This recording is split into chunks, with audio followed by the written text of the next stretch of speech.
Hello and welcome to Tall Guy Films. Today we're talking about filming in cold and wet weather.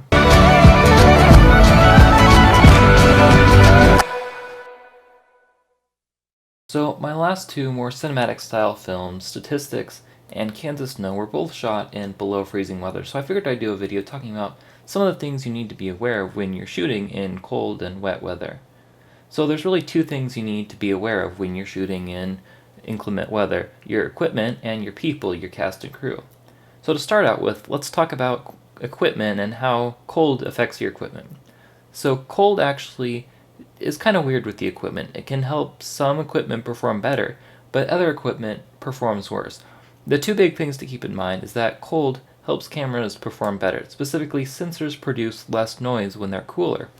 Now, odds are if it's cold and you're outside, which means you've probably got plenty of sunlight, but if you're shooting at night, or if for whatever reason you want to pump up your ISO in the daytime, then know that your camera will perform better and you'll be able to pump your ISO further in colder weather. The other thing to keep in mind is that lithium-ion rechargeable batteries perform worse in cold weather, so you'll probably want to bring more batteries than you typically would when you're shooting in the cold. I've seen some lower quality lithium-ion batteries store half the charge in cold weather as they would in warm weather, so it's definitely something to keep in mind. Another thing to keep in mind with equipment is condensation. When you move between cold and warm, you get condensation, particularly when you're going from cold to warm.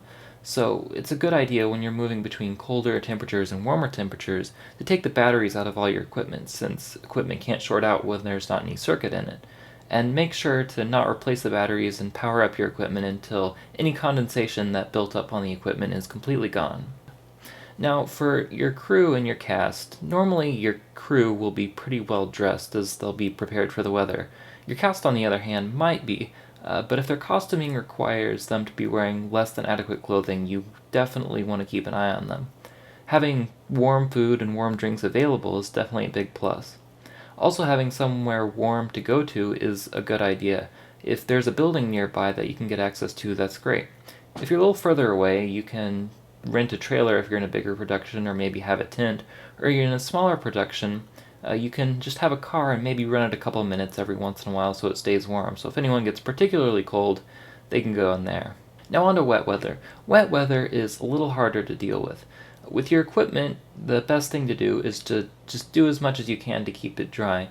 Everything from umbrellas to tents can help. There's also generally equipment available which will help waterproof or at least protect your equipment in some manner.